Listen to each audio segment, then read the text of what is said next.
¿verdad? Y ahora nos corresponde estudiar un poco acerca de los medios que Dios da o provee para que el hombre sea santificado. ¿Ok? Ese es el tema de hoy, los medios que Dios provee para que el hombre sea santificado. Y específicamente, cuando hablo del hombre, hablo de todo el ser del hombre, ¿ok? Del el cuerpo, del alma y del espíritu. Me parece que hoy vamos a alcanzar a ver solamente la santificación por medio de la sangre, porque es mucho y realmente quisiera detenerme en algunos principios ahí muy importantes que vamos a ver del principio de la sangre. La realidad es que la sangre es un tema inmenso, hermanos. La sangre de Jesús es un tema que requeriría no sé cuántos volúmenes o cuántos estudios en conjunto, porque es un principio tremendo. Pero vamos a tratar de estudiar específicamente cómo el Señor nos santifica por medio de su sangre, ¿verdad? Y de hecho, es algo tan necesario para nosotros hoy, cada día, entender eso, porque eso nos ayuda a tener una vida más agradable o conforme a la voluntad de Dios. Para eso necesitamos la sangre de Jesús. Entonces, hagamos una cosa. Vamos a empezar, por favor, en Efesios capítulo 4. Efesios capítulo 4, si son tan amables. No sé si alguien tiene activa su cámara, si no, no tengan pena. Yo no tengo problema con eso. Si alguien la quiere activar y estar con nosotros en la reunión, sin ningún problema, ¿verdad? Ok, Efesios 4, 22. Y para comenzar, me gustaría mencionarles esto. Lo hemos hablado en el pasado, es un principio que realmente hemos visto una y otra vez, pero en el ser humano hay una dualidad, en un creyente, alguien que ha recibido a Cristo. Hay algo que se llama una dualidad de naturalezas, le vamos a llamar de esa forma. Una dualidad de naturalezas quiere decir que hay dos naturalezas en un creyente. Eso la Biblia nos lo habla o nos lo menciona en muchas ocasiones, ¿verdad? Y es necesario entenderlo porque hay muchas personas que confunden o piensan que la salvación es el fin y el objetivo final de Dios con los creyentes. Y la realidad, queridos hermanos, es que la salvación inicial, en realidad, si le podemos llamar así, ¿verdad? La experiencia de la salvación inicial, en realidad es el inicio, o sea, es el comienzo de todas las cosas. Y esa salvación inicial lo que hace es librarnos de la culpa y librarnos de la paga del pecado, ¿ok? Eso es muy importante que lo escriban, anótenlo. La salvación inicial es lo que nos salva de la culpa o nos libra de la culpa y la que paga, por así decirlo, o el precio de nuestro pecado, que era la muerte. De eso nos salva el Señor, de una muerte eterna. Pero resulta ser que la salvación inicial, aunque es maravillosa y es algo indescriptible para nosotros, es solo el inicio, es el comienzo de nuestra jornada espiritual. Resulta ser que la salvación no nos salva, queridos hermanos, de la naturaleza corrupta. Noten, esto es muy importante que lo entendamos, hermanos. La salvación no nos libera de la naturaleza corrupta, naturaleza caída que el hombre ha heredado de Adán y Eva, ¿verdad? Sí nos salva de la culpa, sí nos salva de la paga del pecado que es la muerte eterna, pero no nos libra de la naturaleza caída en un sentido de la balanza. Ahorita se los explico, ¿ok? De hecho, cuando Dios viene a morar en nuestros corazones, cuando Dios viene a salvarnos, Él crea dentro de nosotros esto que se llama un nuevo corazón. Estos son principios de verdad muy básicos que los hemos mencionado una y otra vez, pero creo que es necesario mencionarlos en el contexto para que tengan una idea hacia dónde vamos. ¿Ok? Entonces, Dios nos manda cuando somos salvos a trabajar o a dejar que Cristo trabaje en nosotros con la intención de conquistar esta otra naturaleza vieja o caída de la que estamos hablando. ¿Ok? Entonces, tampoco es que Dios viene, nos salva y nos deja a nuestra suerte con respecto a toda esta naturaleza caída. No, es que Dios nos salva, pero a partir de eso, lo que Dios empieza a hacer con nosotros es ayudarnos a vencer en su nombre, con su naturaleza, esta otra naturaleza. Pero esta dualidad de las dos naturalezas es de la que yo estoy hablando. Esta lucha entre el nuevo corazón y el viejo corazón. ¿Ok? Este nuevo corazón que es Cristo en nosotros, ¿verdad? Jesucristo, el Señor Jesús, empieza a pelear, empieza a batallar en contra de esta otra naturaleza caída, ¿verdad? Si lo quieren apuntar así como referencia, por ejemplo, encuentran que Efesios 4:22, ahorita lo vamos a leer, Romanos capítulo 7 también habla de esta dualidad, Gálatas capítulo 5, que estamos estudiando los domingos, también habla, ¿se acuerdan? Del deseo de la carne y del andar en el espíritu. También hace referencia a esa dualidad de las dos naturalezas en nosotros, ¿verdad? Y quiero que lean Efesios 4:22, por favor, dice, bueno, leamos desde déjenme ver, sí, desde el 22 en adelante.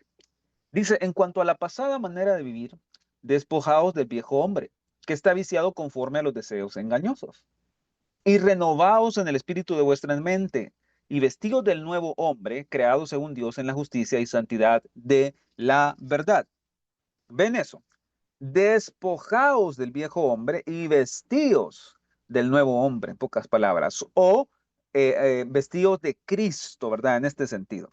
Ahora, creo que es muy importante que les haga este pequeño dibujo en la pizarra que usamos todos los jueves, ¿verdad? Porque la hermana Hicks lo hace así, de esta manera en ese libro, y a mí me parece que es la manera más interesante y la más práctica o didáctica para poderlo entender, ¿ok? Si son tan amables y me cuentan si ven la pizarra, Sí, encontramos que sí, hay un sabe, pastor. viejo corazón y un nuevo corazón. Acuérdense, ya se los mencioné. En el nuevo corazón o el nuevo hombre, Cristo en nosotros, ese nuevo hombre queda sembrado como una simiente, como una semilla. De verdad, esto lo hemos mencionado tantísimas veces, ¿verdad? En la iglesia. Lo hemos enseñado por años. En este nuevo hombre encontramos que hay amor, hay perdón, ¿verdad? Y obviamente está la cruz, porque está Jesús ahí, ¿verdad? Su amor, su salvación, su perdón, su redención, todo está ahí en el nuevo corazón. En este nuevo corazón también hay luz, también hay vida. Bueno, porque Jesús dijo, ¿verdad? Yo soy el camino, la verdad y la vida, y Cristo viene a nosotros, y entonces ocupa este pequeño espacio en el corazón que está dentro de este viejo corazón. Ahorita lo vamos a ver. ¿Ok? Y en este viejo corazón, queridos hermanos, o este viejo corazón está compuesto por un montón de cosas, especialmente lo que la serpiente sembró en el hombre y en la mujer cuando ellos tomaron su elección por él, ¿verdad? Encontramos que hay enojo, hay odio, hay lujuria, todas esas cosas feas que todos tenemos en el viejo corazón, ¿verdad? Por eso no hay realmente que creernos una gran cosa, hermanos. O sea, todos tenemos esto. No digamos que, ay, en mí no hay odio, ay, en mí no hay enojo, porque todos lo tenemos de alguna otra manera, en una medida u otra. Aún está ahí, todavía tenemos esa naturaleza carnal, ¿verdad? Esa naturaleza caída que todo el tiempo se va a querer levantar, aunque nosotros hayamos vencido en muchos sentidos, siempre va a asomar por ahí de alguna otra manera a raíz de lo que vivimos, de lo que experimentamos, ¿verdad? Encuentran también aquí que hay rebelión, por ejemplo. Ok, hay irreverencia, todo eso lo hemos visto en el pasado, ¿verdad? Irreverencia. Ahora, ¿qué pasa con eso, hermanos? Que este nuevo hombre o este nuevo corazón, lo vamos a poner de otro color acá, este nuevo corazón, lo vamos a poner abreviado para que ustedes lo puedan escribir mejor ahí, ¿verdad? ¿Qué es? Este nuevo corazón es la naturaleza de Cristo, ¿verdad? La naturaleza de amor, de perdón, de luz y vida que viene a morar en nosotros. Pero aún está rodeado por esta vieja naturaleza o el viejo corazón. ¿Verdad? Lo puse abreviado, como les digo, para que pues, ustedes puedan escribirlo mejor en sus notas. Entonces, en un sentido, por eso el apóstol Pablo dice en el libro de Efesios, ¿verdad? En cuanto a la pasada manera de vivir, ¿a cuál pasada manera de vivir? Se refiere a esto, a todo el odio, a toda la lujuria, la rebelión, la irreverencia que había en nuestro corazón, ¿verdad? Despojaos del viejo hombre, es decir, quítense este viejo corazón, aprendan a quitarse este viejo corazón, ¿verdad?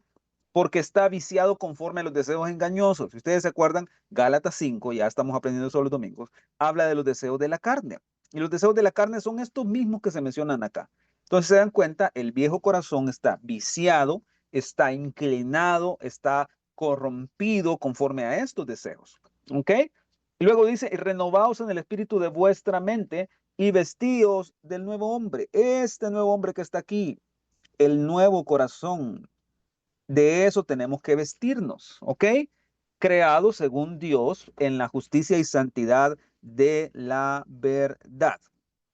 ¿De acuerdo? Estamos hasta ahí. Muy bien, ahora movámonos por favor a Primera de Juan, capítulo 1.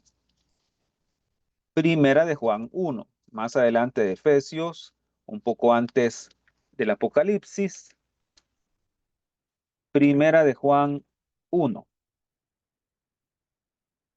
Y vamos a leer el versículo 5. Dice, este es el mensaje que hemos oído de él y os anunciamos: Dios es luz y no hay ningunas tinieblas en él. Si decimos que tenemos comunión con él y andamos en tinieblas, mentimos y no practicamos la verdad. Pero si andamos en luz como él está en luz, tenemos comunión unos con otros y la sangre de Jesucristo, su Hijo, nos limpia de todo pecado. Si decimos que no tenemos pecado, nos engañamos a nosotros mismos y la verdad no está en nosotros. Si confesamos nuestros pecados, Él es fiel y justo para perdonar nuestros pecados y limpiarnos de toda maldad.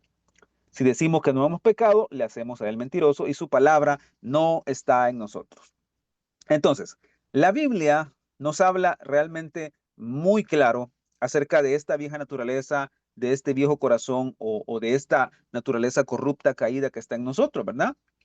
Y hay personas que se escandalizan por eso, porque dicen, no, yo una vez acepté a Cristo, pues ya no hay nada malo en mí, cuando en realidad no funciona así. O sea, Cristo viene a morar en nuestro corazón, nos salva, como dije, nos libra de la culpa, nos libra de la paga del pecado, que es la muerte eterna, ¿verdad? Nos libra de todas esas cosas, pero empieza a hacer una obra poco a poco, paso a paso de transformación, de conformación, ¿verdad? Para ser hechos semejantes a Cristo, ¿verdad? La naturaleza de Cristo. Obviamente que cuando aceptamos a Cristo, inmediatamente no es que somos perfectos, ya. No es que al siguiente día que aceptamos a Cristo ya somos totalmente maduros, perfectos en todo sentido, cabales, ¿verdad? No, sino que empezamos a crecer poco a poco y Dios empieza a mostrarnos y a revelarnos que realmente hay un montón de cosas todavía ahí, ¿verdad? Hay mucho orgullo, hay mucho ego, hay mucha soberbia en nosotros, ¿verdad? Y la realidad es que no nos convertimos en personas maduras y perfectas cuando hemos recibido a Cristo inmediatamente, sino que está esa dualidad, como les digo, esa pelea entre el viejo corazón y el nuevo corazón. Y saben que nos haría bien recordar lo que estamos aprendiendo en Gálatas. Si son tan amables de irse a Gálatas conmigo, por favor. Gálatas capítulo 5. Eso lo estamos estudiando los domingos y sé que lo tienen presente ahorita porque está fresco, ¿verdad? Lo estamos viendo todos estos domingos atrás. Gálatas 5:16 dice, digo pues, andad en el espíritu y no satisfagáis los deseos de la carne, porque el deseo de la carne es contra el espíritu y el del espíritu es contra la carne. Y estos se oponen entre sí para que no hagáis lo que quisierais. Ahora, ven eso. Una vez más, el deseo de la carne es contrario al deseo del espíritu, o en pocas palabras, el deseo del viejo corazón es contrario u opuesto al deseo del nuevo corazón. Entonces, es esta pelea que siempre está ahí, ¿verdad? Ahora bien, esto es muy, muy importante que lo veamos, hermanos. Y por un lado de la balanza, la palabra de Dios tiene una doble función, ¿ok? La palabra de Dios es como un espejo. Ahora, noten esto. La palabra de Dios. Vamos a poner acá. ¿Vamos bien hasta aquí, hermanos? Todo esto son cosas básicas que hemos visto en el pasado. Pero ¿ustedes están bien con eso? ¿Hay alguna pregunta hasta el momento o vamos todo claro? Amén, todo bien. Todo claro, pastor. Muy bien, excelente. La palabra de Dios tiene una función doble. Noten, tiene la función de ser un espejo. ¿Un espejo para qué? Fíjense, actúa como un espejo para mostrar con su luz este viejo corazón y actúa como como una lámpara que revela esta naturaleza caída. La palabra de Dios nos tiene la capacidad de enseñarnos, de mostrarnos lo que hay en el viejo corazón. La palabra de Dios nos muestra cuando hay rebelión, la palabra de Dios nos muestra cuando hay ídolos, cuando hay odio en el corazón. Si somos diligentes en buscar la palabra de Dios, en estudiarla, en meditar en ella, si somos diligentes en buscar lo que Dios está tratando de decirnos en su palabra, la palabra de Dios va a ser un espejo. Y ese espejo nos va a mostrar realmente lo que somos. Y un día de estos hablábamos con mi esposa en una de esas múltiples conversaciones que tenemos de cosas espirituales, cuando hablamos de muchas de esas cosas. Decíamos, uno de los problemas más grandes que tiene mucho creyente hoy en día es que nunca aprende a verse. Fíjense, nunca aprenden a verse a la luz de la palabra. Es decir, sabemos que tenemos un montón de problemas, sabemos que tenemos un montón de debilidades, de todas estas cosas que nacen del viejo corazón. Pero si somos honestos, muy pocas personas hacen la tarea de realmente de ir al Señor y decirle, Señor, muéstrame cuánto de esto hay en mí. Muéstrame en tu palabra cuánta idolatría hay en mi corazón. Muéstrame en tu palabra cuánta rebelión hay en mi corazón. Y si somos honestos, realmente, como les digo, no mucha gente lo hace. Mucha gente no se da cuenta que la palabra de Dios es un espejo para vernos y que nos sea revelado este viejo corazón. ¿Ok? Por un lado, ¿verdad? Nos revela la naturaleza caída y nos muestra, por lo tanto, la necesidad de ser limpios. Escuchen, hermanos, nos muestra la necesidad de ser lavados, purificados y santificados. La palabra de Dios sirve para eso, sirve para enseñarnos, ¿se acuerdan cómo iba la semana pasada, verdad? Enseñarnos, redarguirnos, corregirnos, instruirnos, etcétera. ¿Por qué? Porque tiene la función de mostrarnos lo que somos realmente para después enseñarnos cómo debemos ser. Nos muestra primero la enfermedad y nos muestra también lo que debemos llegar a ser. Entonces la palabra de Dios es un espejo, como ya dije, que nos muestra lo que necesita ser transformado, cambiado, convertido. Y en segundo lugar, nos enseña lo que está en el nuevo corazón para que eso siga creciendo, ¿ok? Para que eso siga aumentando, para que siga fortaleciéndose. Ahora, lo interesante también es que la palabra de Dios nos muestra o nos revela el viejo corazón con la intención de que eso sea mortificado, crucificado, ¿verdad? Que sea, que lo hagamos morir en nosotros. La palabra de Dios, por lo tanto, hermanos, no sirve para que yo quiera decirle a todo el mundo en lo que todo el mundo se está equivocando. La palabra de Dios es una lámpara que viene a mi corazón para enseñarme lo que hay en el viejo corazón y lo que tiene que morir en el viejo corazón. Al mismo tiempo cumple esta doble función, como les digo, porque no solo revela lo que hay en el viejo corazón, sino también revela lo que debe haber en el nuevo corazón o lo que debe crecer en el nuevo corazón. Miren qué maravillosa es la preciosa palabra de Dios que tiene todo esto para nosotros, ¿verdad?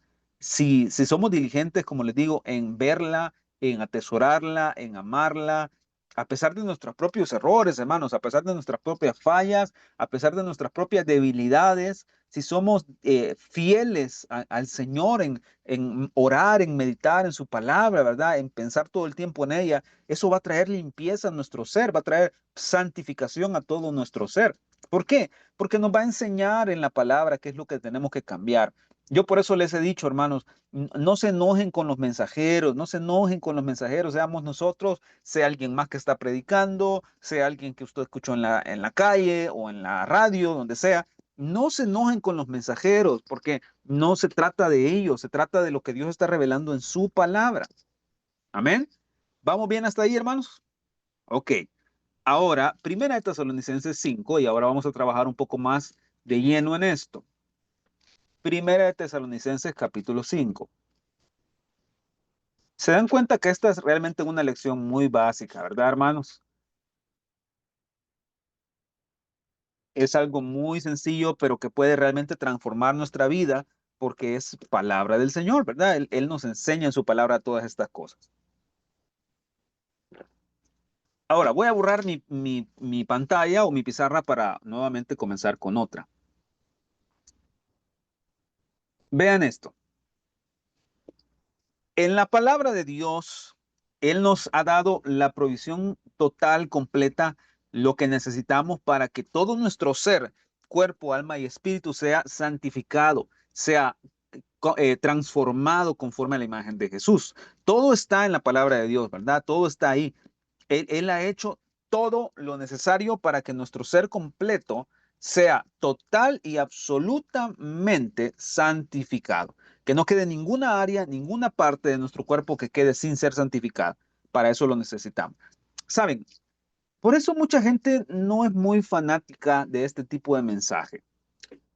Porque si realmente lo pensamos, a muy pocas personas les gusta pensar en todo lo que realmente Dios nos está pidiendo cambiar. La gente pareciera que quiere cosas muy fáciles, muy sencillas. La gente pareciera que lo que quiere es que solo truenen los dedos y las cosas sucedan. Pero las cosas no suceden así. Hay que conquistar mucho, hay que trabajar mucho. Tenemos la ayuda del Señor. Sí, es verdad. El Señor Jesucristo es quien produce en nosotros el querer y el hacer. Sí, es verdad. Pero en un sentido, hermanos, también la Biblia nos manda a nosotros a tomar decisiones y elecciones. ¿De acuerdo? Hay un área en el tabernáculo en el que todo es por gracia, todo es por don en el atrio, pero al subir al lugar santo ya se requería que los sacerdotes hicieran un trabajo diferente y especial, ¿verdad? Ellos tenían que estar llevando aceite en la mañana, en la noche, tenían que estar manteniendo el fuego encendido, poniendo el incienso todos los días. Entonces se requiere un trabajo. O sea, no todo en la vida es un don o es un regalo, hermanos. Hay cosas que se ganan a través de nuestras decisiones, elecciones personales, de cosas que se ganan a través de realmente dejar de atrás muchas cosas, ¿verdad? Si no lo fuera así, el Señor Jesucristo no hubiera dicho tales cosas como el que pone su mano en el arado y mira para atrás o quiere arrepentirse, no es digno de eso, ¿verdad? O no es digno de seguirlo o de estar con él. Precisamente por eso, porque hay elecciones y decisiones que nos cuestan, que nos duelen, que no nos gustan, pero al fin y al cabo ese es nuestro trabajo, tomar elecciones por Dios. Ahora, ¿por qué estoy diciendo esto, hermanos? Porque lo que Dios ha dejado para nuestra santificación, para nuestro crecimiento, muchas veces, sí, muchas veces va a ser un maravilloso y precioso regalo de parte del Señor. Pero muchas veces también tiene que ver con nuestro esfuerzo y con nuestro trabajo en el Señor, lo que dejemos que Dios trabaje en nosotros. Vuelvo y repito, o mejor dicho, aclaro, no estoy hablando de hacer cosas para ser salvos. Eso está más que establecido, Efesios capítulo 2, versículo 8 en adelante.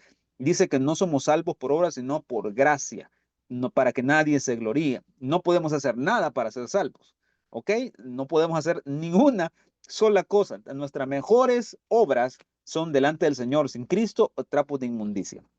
No estamos hablando de salvación. La salvación es por gracia, es un don. Estamos hablando de las elecciones que tomamos en Cristo, en Dios. Muchas de esas elecciones nos van a costar, muchas de esas elecciones van a ser difíciles, muchas de esas elecciones, hermanos, nos van a costar sudor, nos van a costar elecciones, decisiones y cosas que vamos a dejar atrás. ¿Ok? Pero, ¿por qué digo esto? Porque hay personas que piensan que el camino del cristiano no va a tener ninguna dificultad ni ningún esfuerzo de nuestra parte. Y no es así, queridos hermanos. El camino del cristiano, en muchas ocasiones, como les digo, tiene cosas maravillosas que el Señor nos da por su gracia y su misericordia o por don. Pero hay otras en las que sí se requiere hacer un trabajo. Y mayormente ese trabajo se trata de morir a nosotros mismos. Si somos honestos, miren qué interesante, porque Dios no me está mandando a mí a trabajar para que otro cambie. ¿Se habían puesto a pensar en eso? Dios no me ha puesto a trabajar a mí para lograr que ustedes cambien, porque no lo puedo lograr. No puedo lograr que ustedes cambien por más que haga, por más que me ponga, por más que diga, porque hable de esta manera o de esta otra manera. No puedo lograr que ustedes cambien. Ustedes no pueden lograr que yo cambie. Por lo tanto, Dios no me va a pedir a mí cuentas porque si ustedes cambiaron o no cambiaron. No le va a pedir cuentas a mi esposa, a la pastora, porque si ustedes cambiaron o no. Nos van a pedir cuenta por nuestras propias elecciones. ¿De acuerdo? Entonces, ¿a dónde está el trabajo que Dios nos está pidiendo hacer? En nuestras propias decisiones, en lo que morimos a nosotros mismos, en lo que yo decido decir, por ejemplo, no, tengo este enojo, tengo esta ira, tengo esto que está en mi corazón, pero yo no lo quiero más. Yo no lo quiero más porque yo quiero algo que sea conforme a Dios y esto me va a costar, esto me va a doler, etcétera. ¿Ok? Ahora, quería hacer esa aclaración porque hay personas que probablemente puedan decir, no, pero es que ya Dios lo dejó todo para que nosotros no tengamos que hacer nada. Me lo han dicho, hermano, se lo digo honestamente. desde la experiencia y testimonio ministerial, se los digo, hay personas que me han dicho, es que Dios ya sufrió para que yo no tenga que sufrir, dicen. Eso no está en ningún lado de la Biblia, hermano. Eso no es bíblico. Eso ni siquiera puede caber dentro de una teología sana en la palabra. Decir que Cristo ya sufrió para que yo no tenga que sufrir en la vida. No, no, no, no. Cristo sufrió para que yo no tenga que pasar por la muerte eterna. Es verdad, para que yo sea salvo de la culpa, es verdad, para que yo sea libre de toda esta carga, ¿verdad? Y culpabilidad, es verdad. Pero muchas veces vamos a tener que pasar desiertos, vamos a tener que pasar valles, vamos a tener que pasar dificultades, y eso no significa que Dios es malo, significa que son parte del camino. Si no, Jesús no hubiera dicho, en el mundo tendréis aflicción, pero confiar o más confiar, yo he vencido al mundo. Vamos a pasar estas cosas. Y muchas de esas aflicciones tienen que ver con morir a nosotros mismos muchas veces, porque no nos gusta, nos duele, nos resistimos a ello. ¿Ok? Entonces, cierro ese punto. Si alguien tiene algún comentario, alguna pregunta, pueden mandarla aquí al chat y con gusto la tratamos. Pero avancemos. Primera de Tesalonicenses 5:23, por favor.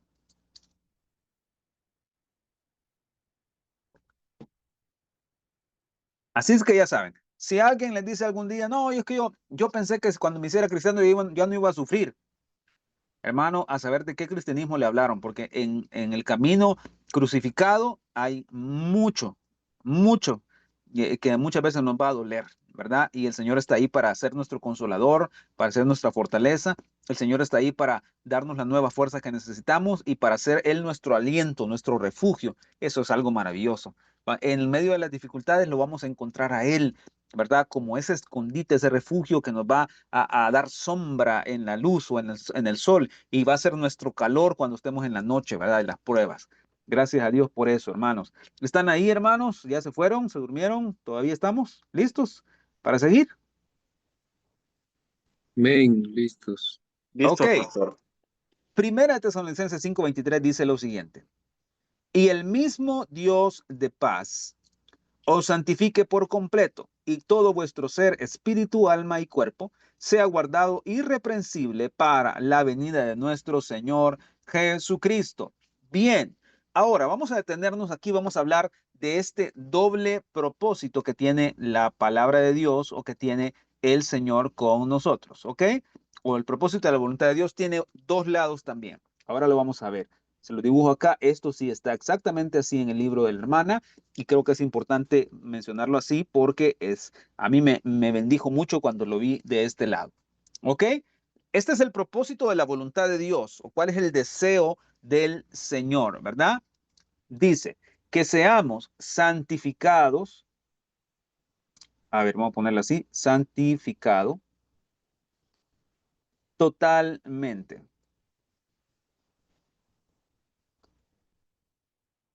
Totalmente. Y ese es un lado, que seamos santificados, ¿ven? Por completo, santificado totalmente o santificado por completo. Y luego dice guardado irreprensible. Irreprensible. Estos son los dos lados de la voluntad de Dios o del deseo o de este anhelo o lo que Dios está buscando para nosotros en todo nuestro ser, en cuerpo, alma y espíritu, que seamos santificados totalmente y guardados irreprensibles. ¿Para qué? Para la venida del Señor. ¿Ok? Ahora, esto está en conexión total y absoluta con pasajes como, sin santidad nadie verá al Señor. Está en conexión con pasajes como que Él vendrá por una esposa, por una novia sin mancha y sin arruga, ¿verdad? Exactamente por eso, de eso está hablando. El propósito de la voluntad del Señor es que la iglesia, su esposa, nosotros, el cuerpo de Cristo, sea guardado irreprensible y sea santificado. ¿Ok? Estamos hasta ahí, hermanos. Ese es el deseo de Dios, esa es la voluntad de Dios, que seamos santificados y guardados.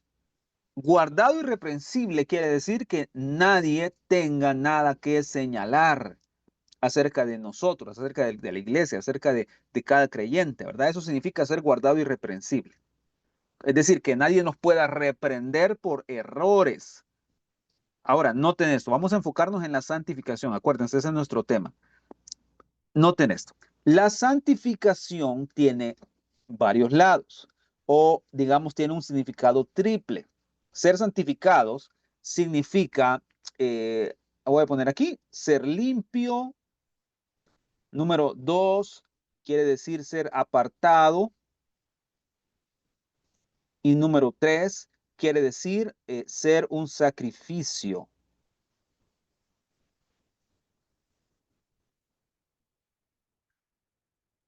¿Ok? Ya lo apuntaron. Esta santificación o el deseo de Dios, la voluntad de Dios para nuestra vida, que seamos santificados, incluyen estas tres cosas. Que seamos limpios, que seamos apartados y que seamos aptos o listos para hacer una ofrenda o un sacrificio. De acuerdo, estamos hasta ahí, ¿verdad? Miren qué interesante, porque acuérdense, no pierdan de vista que estamos hablando de todo el ser del hombre. Ok, voy a poner acá en un corchete, estamos hablando de todo el ser del hombre, quiere decir su cuerpo, su alma y su espíritu. ¿Qué significa esto? Que no debo solamente guardar mi alma, mis sentimientos, emociones, pensamientos, ideas, no solamente eso, sino que mi espíritu también tiene que ser santificado y guardado. Es decir, que mi espíritu tiene que ser limpio, apartado y ser apto, estar listo para hacer un sacrificio delante del Señor. Y no solo eso, sino también mi cuerpo tiene que ser santificado, guardado. Mi cuerpo tiene que estar limpio, apartado y ser apto, estar listo para hacer un sacrificio. ¿Ven eso? Miren qué impresionante, hermanos. O sea, no es solo una parte, no es solo un poco de nuestra naturaleza triple la que tiene que ser santificada y guardada. No, no, no. Todo nuestro cuerpo, toda nuestra alma y todo nuestro espíritu tiene que ser santificado, es decir, limpio, apartado, y tiene que ser guardado y irreprensible.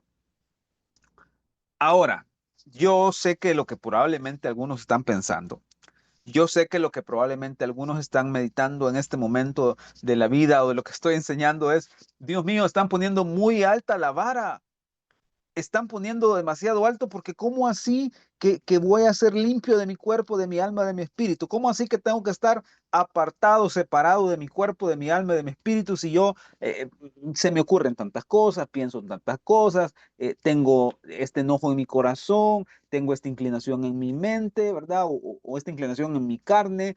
Hay algo en mi cuerpo que me inclina hacia el mal.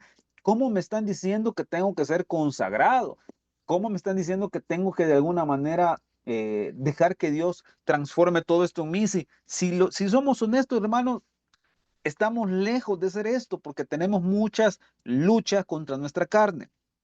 No sé si alguien de los que están acá tienen ese tipo de luchas en la carne, queridos hermanos. Todos las tenemos, ¿verdad? Y en este punto, a lo que los quiero llevar es, si están pensando que aquí por nuestras propias fuerzas es imposible ser santificados totalmente y ser guardados irreprensibles, si están pensando que es imposible, déjenme darles una noticia. Es imposible en nuestras propias fuerzas. ¿Ok? No, por más que yo me levante todos los días y diga en mi propia fuerza, hoy me decido, hoy me decido, hoy me decido, y solamente eso, no va a ser suficiente o no va a alcanzar para la meta que Dios ha propuesto en el propósito de su voluntad, que seamos santificados, que seamos guardados irreprensibles. No basta el deseo de hacerlo, no basta ni siquiera hacer mi mayor esfuerzo por hacerlo. O escúchenme, no basta solamente creer que ir un domingo a la iglesia es suficiente para ser santificado totalmente, para ser guardado irreprensible. No, no es suficiente, no alcanza, queridos hermanos, el decir, yo leo la Biblia el domingo que el pastor pide, abran su Biblia, ahí leo la Biblia y eso es suficiente material para que yo sea santificado totalmente. No, no, no, no, no. Noten hasta dónde me los estoy llevando con esto, porque tengo un propósito para llevarlos ahí. Para vivir una vida limpia, apartada y ser un sacrificio en cuerpo, alma y espíritu, no basta con las 2, 3 horas que tenemos el domingo de servicio. No basta el jueves en la noche que me conecto 1 hora para la escuela bíblica. No basta solamente el los martes y voy al grupo de la noche, ¿verdad? Y hacer mi mayor esfuerzo. No basta con eso. Pero vean qué maravilloso, queridos hermanos. Pero si ya vimos el problema que tenemos de que no basta todo eso para ser santificados y guardados, entonces, ¿qué se necesita? Aquí viene la buena noticia de toda la noche, hermanos. Es que Dios ha provisto lo necesario para nuestra santificación. Dios ha provisto lo necesario para que seamos guardados irreprensibles y no tiene mucho que ver con nuestra propia capacidad y no tiene mucho que ver con lo que yo creo, pienso, anhelo, deseo. No, tiene que ver con lo que Él ha dejado para nosotros ya en Cristo. ¿Está claro eso? Todo el ser del hombre debe ser santificado, cuerpo, alma y espíritu. Todo el ser del hombre debe estar presentado como limpio, apartado y ser un sacrificio. Pero como nosotros no podemos hacerlo en nuestra propia capacidad, ni por nuestros deseos, ni por nuestros anhelos, ni por probablemente todo lo que podamos hacer en nuestras propias fuerzas, Dios sabía eso. Por lo tanto, Dios ha dejado la provisión necesaria para que seamos santificados y guardados en la persona del Señor Jesucristo. ¿Eso es maravilloso o qué? Y miren, hermano, yo me emociono tanto por eso, porque digo, gracias, Señor, porque no depende de nuestra capacidad. Gracias, Señor, porque no depende de cuánto yo quiero y deseo perdonar, porque yo probablemente no deseo perdonar. Probablemente yo no deseo de ninguna manera alcanzar y tocar a aquel que me ha traicionado, que me ha ofendido, que me ha fallado, que me ha faltado. No, no, no, yo no lo voy a querer hacer. Pero en la persona de Cristo tengo la provisión necesaria para que me dé la fuerza de perdonar, para que me dé la fuerza de sanar mis heridas o que Él sane mis heridas. En la persona de Cristo tengo lo necesario para presentarme como limpio delante del Padre. Es en Cristo, de Él se trata todo esto, queridos hermanos. No se trata de mí ni de usted, no se trata ni de los hermanos, se trata de Cristo.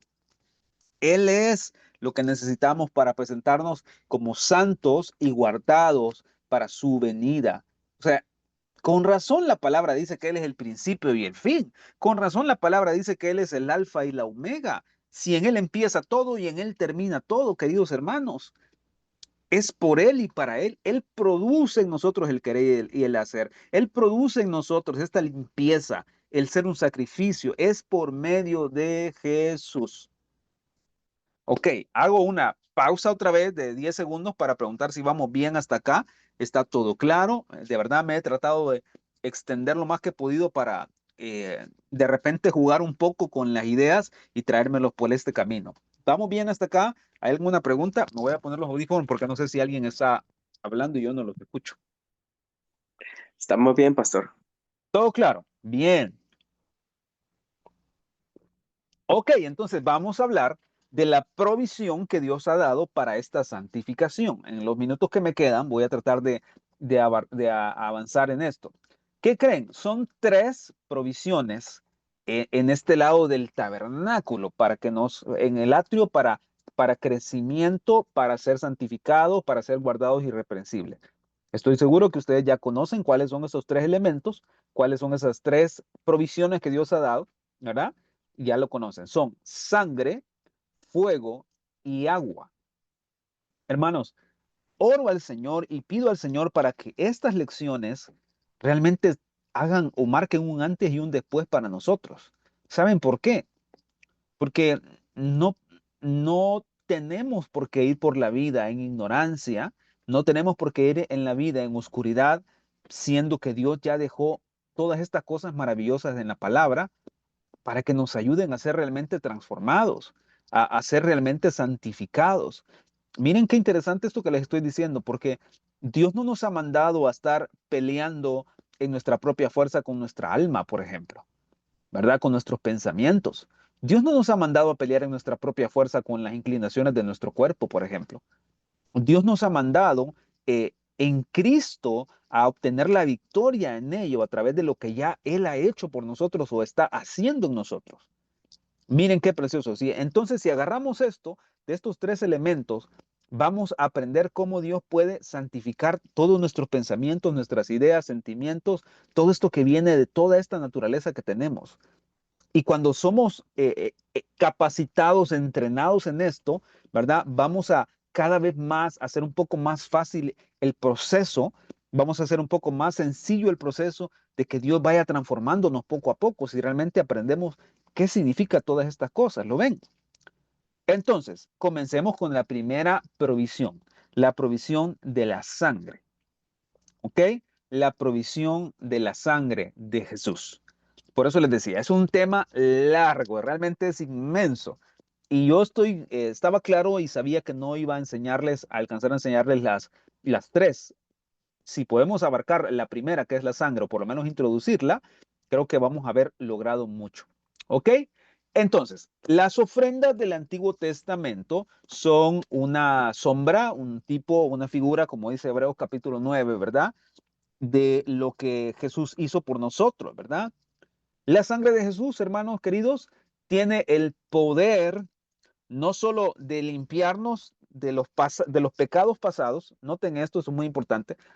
La sangre de Jesús tiene el poder no solamente para librarnos de la culpa, no solamente para librarnos de la paga del pecado, que es la muerte, no solo para librarnos de la muerte eterna, sino también la sangre de Jesús tiene el poder para separarnos, apartarnos del mundo, santificarnos, ¿verdad?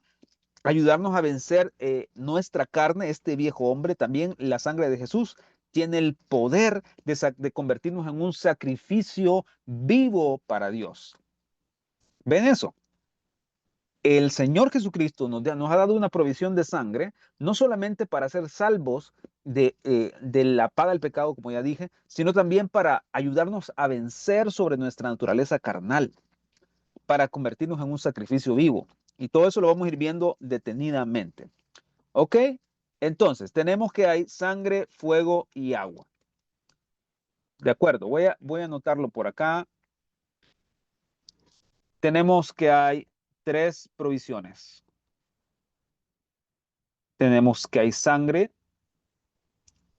tenemos que hay fuego, tenemos que hay agua.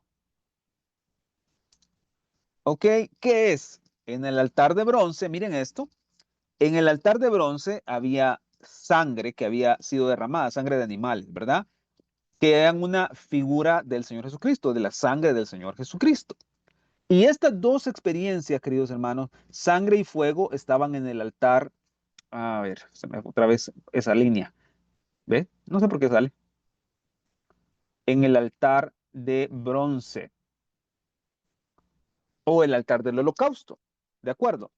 Y la tercera experiencia del agua estaba en el lavacro. ¿De acuerdo? El lavacro. Ahí había agua. ¿De dónde provenía el agua del lavacro? Lo hemos estudiado en nuestro estudio del tabernáculo de Moisés. Esta agua vino de la roca, ¿verdad? La roca que era Cristo, que lo seguía, que seguía al pueblo. Primera de Corintios 10, capítulo 4, dice eso, ¿verdad? Entonces, ¿qué son la figura del agua o lo que representa el agua es una figura de muerte, de vida y del nombre del Señor, ¿ok? Si quieren ponerlo aquí entre paréntesis, vamos a poner muerte, vida, que cuesta escribir con la pantalla en vertical, hermanos, eh, y el nombre del Señor. O resurrección también, ¿verdad? Eso también representa el agua. Eh, por lo tanto, queridos hermanos, las tres cosas están en la persona de Jesucristo, ¿verdad? La sangre, el fuego y el agua. Lo vamos a ver más adelante, o el Señor Jesucristo es quien nos da esta provisión, ¿verdad? ¿Y qué tenemos con estas tres cosas? Poder para ser santificados. Poder para ser santificados. Eso lo pueden escribir de una forma ahí clara, pónganle en título o en subtítulo, perdón, o pónganle en marcador. Estas tres cosas Dios nos las ha dado para que seamos santificados. ¿Ok? Ahora bien, vamos a otra cosa. Creo que tenemos tiempo todavía, son las 8 en punto. Si me regalan unos 10 minutos más, seguimos con esto, ¿ok?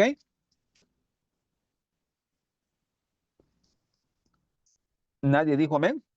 Asumo que eso es. Sí. Ok, note. La sangre se mencionaba, o la sangre, encontramos en las escrituras que se aplicaba de cuatro maneras diferentes. Cuatro maneras diferentes de ser aplicada en el Antiguo Testamento o en los diferentes sacrificios que se hacían. Y obviamente estamos hablando de que son sombra tipo figuras de lo que Cristo hizo en la cruz del Calvario, ¿ok? Y me parece que voy a mencionarles esto, a dejarlo hasta ahí, para que dentro de 15 días, la otra semana no vamos a tener estudio, pero dentro de 15 días creo que podemos desarrollar una lección maravillosa sobre estas 4 formas de aplicación de la sangre, ¿ok? Pero ahora las vamos a mencionar para que ustedes vean cómo el Señor dejó establecido a todo color en los sacrificios del Antiguo Testamento la provisión que Él nos ha dado para ser santificados hoy en día, ¿ok? Entonces, mencionémosla, ¿de acuerdo? Veamos. La primera cosa que se menciona o la primera forma en la que se usaba la sangre, en este caso, es la sangre que era rociada. Ok, si miran que veo para adelante es porque adelante tengo mi bosquejo y aquí a la par tengo el libro para tratar la manera de ir usando el libro y lo que yo escribo en mis notas, ¿verdad? La primera forma era que era rociada. La segunda forma es que era derramada. La tercera forma era mojada, un sacrificio que era mojado. Y en cuarto lugar era exprimida. Ok, entonces les voy a explicar de forma general cada una de ellas y la siguiente lección, si el Señor nos lo permite, les voy a dar las definiciones de las palabras hebreas y que ustedes puedan ver cómo eso aplicaba tanto en el Antiguo Testamento como aplica para nosotros hoy. Pero el hecho es, queridos hermanos, que, por ejemplo, encuentran que la sangre que era rociada, se menciona en Hebreos capítulo 10, la sangre que era rociada, de alguna u otra manera, era una forma de aplicarla de estas 4 maneras, ¿verdad? Era solamente una forma. La sangre era rociada sobre el altar, perdón, sobre el arca, sobre el propiciatorio, era rociada sobre el propiciatorio 7 veces, ¿ok? Ahora, noten esto. También, ¿saben qué? Mejor leamos ese pasaje para estar más claros. Hebreos 10. Vámonos a Hebreos 10. Como les dije, esto va a ser solamente una introducción a todo lo que vamos a ver después de la sangre, estas 4 aplicaciones, ¿verdad? Hebreos, les dije 10. Déjenme ver. Mm, Hebreos 10. Ya les digo el pasaje, por aquí lo tenía anotado. Creo que no anoté el versículo, vamos a ver. Mm,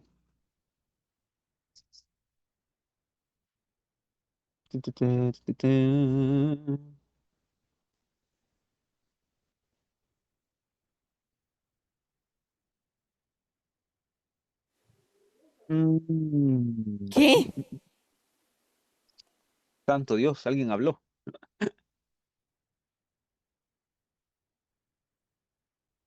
Mm, Miren qué barbaridad. No me acuerdo de haber anotado ese pasaje, pero lo tenía por ahí. Si alguien lo encuentra, se lo agradecería. Del 11 pastor, donde habla de los sacrificios, muchas veces. A ver, déjenme ver. Permítame, voy a buscar. Tengo que tener ese pasaje.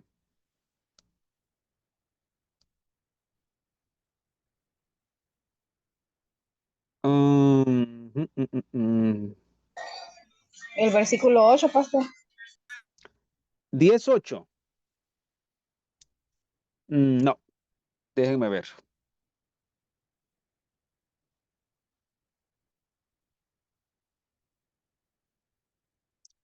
Creo que es el capítulo 9. Espérenme.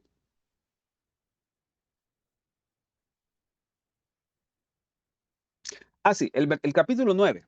Ok, capítulo 9, versículo 24. Disculpen que no anoté la cita, solo puse que era Hebreos 10. Ok, dice lo siguiente, versículo 24. Porque no entró Cristo en el santuario hecho de mano, figura del verdadero, sino en el cielo mismo para presentarse ahora por nosotros ante Dios. Y no para ofrecerse muchas veces, como entra el sumo sacerdote en el lugar santísimo, cada año con sangre ajena. ¿Ven? Ahí está hablando cuando entraba con la sangre y la sangre era rociada, era sangre ajena. El sacerdote entraba una vez al año con esa sangre en el Yom Kippur y la rociaba. ¿Ok? Esa forma de ser rociada, queridos hermanos, nos habla de una acción de tirar la sangre. ¿Ok? Y la palabra, anoten esto, es muy importante que la sigamos definiendo. La palabra rociado significa esparcir gotas, significa derretir y significa volver moldeable algo.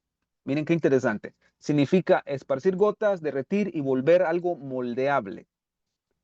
Y esta sangre que era rociada se usaba para limpieza, para limpiar suavemente. Para eso se ocupaba. Por eso estoy hablando del contexto de Hebreos 10, cuando hablo que dice que el sumo sacerdote entraba una vez al año con esta sangre y la rociaba. ¿Para qué? Para el perdón de los pecados en el día de la expiación. Ven, entonces esta sangre rociada traía limpieza, traía una purificación al pueblo de sus pecados por un año más. ¿Ok? Luego, encuentran que la sangre también era derramada muchas veces.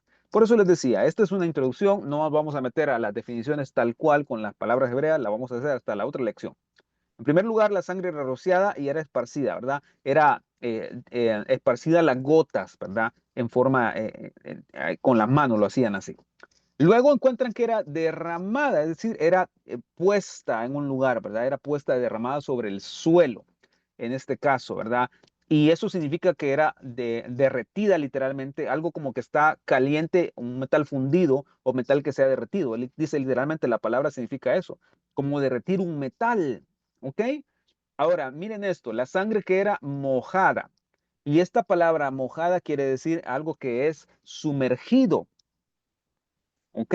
Solo como les digo, estoy hablando en términos generales para que vayan teniendo un contexto de lo que vamos a ver después.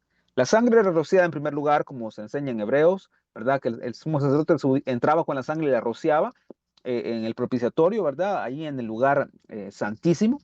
Luego la sangre también era derramada en el Antiguo Testamento. La sangre también era ocupada para mojar, ¿verdad? Para sumergir algo en la sangre en este caso.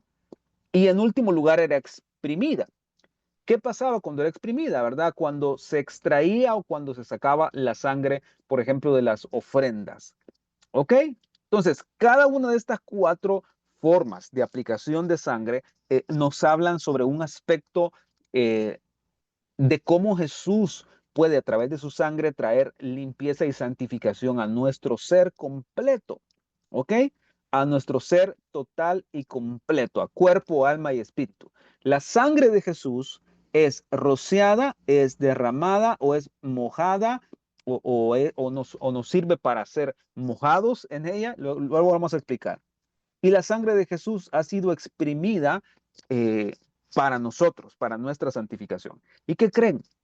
Cada una de estas áreas, de estas cuatro aplicaciones, nos hablan de cómo el Señor va llegando a lugares más profundos en el corazón, a traer esta santificación, a traer este tipo de sanidad a esa área de nuestra vida que necesita ser redimida, restaurada, convertida, transformada.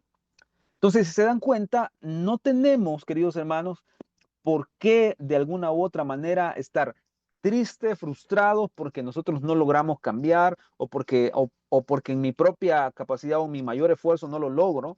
Probablemente es porque no estoy echando mano de esta provisión. Probablemente es porque realmente no estoy eh, yendo al lugar correcto. Ahora, noten esto muy interesante, porque la forma en la que se rociaba la sangre también aparece en el Antiguo Testamento, lo vamos a ver en la siguiente lección. En varios lugares se menciona eso. Éxodo 24, por ejemplo, se menciona que la sangre era rociada. Y eso tiene un principio maravilloso y precioso que lo vamos a estudiar después, ¿verdad? Y vamos a ver cómo cada una de estas formas realmente se encuentran presentes y están mostradas y evidenciadas en el sacrificio que Jesús hizo en la cruz. Y vamos a ver, hermanos, cómo Dios, a través de cada una de estas cosas, está trayendo su perdón, su santificación a nuestra vida y está transformándonos conforme a la imagen de Jesús. ¿Ok? Entonces, como dije, todo esto lo hice solamente como una forma de introducción para que puedan ustedes saber hacia dónde vamos con este tema de la sangre. y no es algo sencillo, no es algo que debemos tomar a la ligera. La preciosa sangre de Jesús fue la maravillosa y el maravilloso don y regalo que Dios nos dio en la persona de Jesús, en su muerte y en su resurrección, para que nosotros ahora echemos mano de ello. ¿Ok? ¿Qué necesitamos? En primer lugar, digamos, si yo necesito saber todo esto para que de alguna forma la sangre de Jesús tenga el poder que necesita tener, no, no es necesario que usted se aprenda de memoria estos versículos, estos pasajes y esto y lo que significa la palabra hebrea. No, la sangre de Jesús tiene el poder suficiente y necesario que nosotros ahora mismo estamos necesitando, valga la redundancia. Lo único que usted necesita es aprender a echar mano de esa preciosa sangre y dejar que esa preciosa sangre haga su obra y su trabajo en usted. Amén. Entonces, vamos a dejarlo hasta acá porque ya son las 8:15 de la noche y no quiero retenerlo por mucho más tiempo y quiero que lo dejemos en expectativa para la otra semana. Tengo muchísimos pasajes que darles para la otra semana. No les miento, por lo menos son 1, 2, 3, 4, 5, 6, 7, 8, 9, 10, 11, 12, 13, 14, 16 pasajes que hablan sobre estas 4 formas en las que la sangre era rociada, derramada, sumergida o mojada y era exprimida. Entonces, hay muchos pasajes que estudiar, lo vamos a estudiar la próxima lección, pero ahora quiero que se queden con esto. No estamos solos en esta batalla de querer consagrarnos para el Señor, querer dedicarnos al Señor nuestra mente, alma, cuerpo y espíritu. No estamos solos, no tenemos solamente nuestra fuerza y nuestra capacidad, al contrario, no es en nuestra fuerza y capacidad, sino es en la persona de Jesús. Jesús ha dejado las provisiones necesarias para que nosotros realmente podamos crecer, avanzar, madurar, para que podamos ser santificados. Lo que necesitamos ahora, queridos hermanos, es ir al Señor y pedirle al Señor que Él toque nuestra mente y corazón con su preciosa sangre. Como les digo, no creamos que no lo necesitamos cada día, al contrario, es cada día. De la misma forma en la que cada día se ofrecían sacrificios, de la misma manera nosotros hoy necesitamos esa preciosa sangre cada día. Esa sangre maravillosa nos salvó en una vez inicial, nos redimió en una vez inicial y nos salvó de la culpa, ¿verdad? De la paga del pecado, preciosa y maravillosa. Pero no solamente eso, sino que ahora la tenemos disponible para nosotros en nuestras faltas, errores, fallas, pecados, en todas estas cosas que tenemos que echar mano de ella cada día. Ahora, no solamente cuando me he equivocado, sino para clamar y pedirle al Señor que ponga su preciosa sangre sobre mis pensamientos para que los santifique, para que los purifique, ¿verdad? Si en algún momento estamos luchando con alguna inclinación o alguna de estas cosas, clamemos la sangre de Jesús, ¿verdad? Clamemos su preciosa sangre. Ella tiene el poder para santificarnos, ¿verdad? Para redimirnos, restaurarnos, etcétera, etcétera. ¿Ok, hermanos? ¿Estamos hasta ahí? Amén. Amén. Amén. Bien. Amén, Sí, amén. amén, pastor. A ver. Mm, Miren, aquí está el pasaje, ya lo encontré. Aquí lo tenía en la otra nota que tenía. Anótenlo si quieren, si quieren, porque lo vamos a ver la siguiente lección. Pero es Hebreos 9, 13 y 14. Hebreos 9, 13 y 14, se los leo. Porque si la sangre de los toros y de los machos cabríos y las cenizas de la becerra rociadas a los inmundos santificaban para la purificación de la carne, cuanto más la sangre de Cristo, el cual mediante el Espíritu Eterno se ofreció a sí mismo sin mancha a Dios, limpiará vuestras conciencias de obras muertas para que sirváis al Dios vivo. Ahí habla del rociamiento, de la sangre que era rociada, y después también en el pasaje que vimos habla acerca de la sangre que se llevaba al lugar santísimo. ¿Ok? Entonces, ahí se los dejo. Vamos a orar esta noche y quedamos ahí con su cuestionario de trabajo para que ustedes puedan pues enviarlo. Solo déjenme confirmar. A ver, noten que la pregunta, yo creo que la pueden contestar. La pregunta número 7 del cuestionario habla de la aplicación, las 4 clases de aplicación, aunque no las vimos en detalle cada una de ellas, pero las mencionamos, pueden escribir eso y yo les voy a tomar como buena la respuesta, ¿ok? Porque ya no alcanzamos hasta ahí. Miren, tenemos una hora estudiando y ya no alcancé a darles mucho de eso. ¿Verdad? Ya la contestó, dice Mike. Ok, hermanos, ¿alguna pregunta, alguna duda hasta el momento? Por favor, tengan la confianza de preguntar lo que necesiten. Si no, terminamos.